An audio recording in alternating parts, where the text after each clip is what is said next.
தம்பி என்டர்டைன்மெண்ட் பண்ற மாதிரி அழுகுறாப்புல. எப்படி பண்றது? உயிர் போதற்கு கதறிட்டு இருக்கு. சிரிக்கிறாங்களே. What a comedy, what a comedy. Performance பின்ற பண்ணி ஈவென்ட் ஏனா வந்து அவங்க சொல்றேன்னா ஏய் எங்க பாஸ் நல்லா சிரிக்க வை. நல்லா சிரிக்க வை. ஏய் அழுதுட்டு இருக்க. நல்லா அழு. எங்க பாஸ் சிரிச்சு ரொம்ப நாள் ஆச்சு. நல்லா சிரிக்க வை. ஆமா ஆமா ஆமா.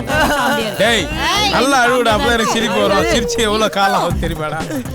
ஏய் நான் வேணா மிமிக்ரி பண்ணிட்டா? ஏதோ ஒண்ணு பண்ணோனா சிரிக்க வை. பண்ணு. நீ பண்ணு. இதோ பண்ற பார். இந்த கஜேந்திர ஏரியால கஞ்சா பிசினஸ் பண்ணா அவன் மார்ல இருக்கிற மாஜா சோறு எடுத்து அவன் தட்டிலே போட்டு அவனுக்கே நான் ஊட்டி விட்டுருவேன். போய் சொல்றான் சொல்றல ராஜி கிட்ட. டேய் நான் கண்டுபிடிச்சேன்டா. எவ்வளவு நாளா என் பொண்டாட்டி கிட்ட என்ன மாதிரி மெமிக்ரி பண்ணி ஜல்சா பண்ணது நீ தானே? ஏய் இன்னும் என் வாய்ஸ் கண்டினியூ பண்ற பாரு. அடிக்கடி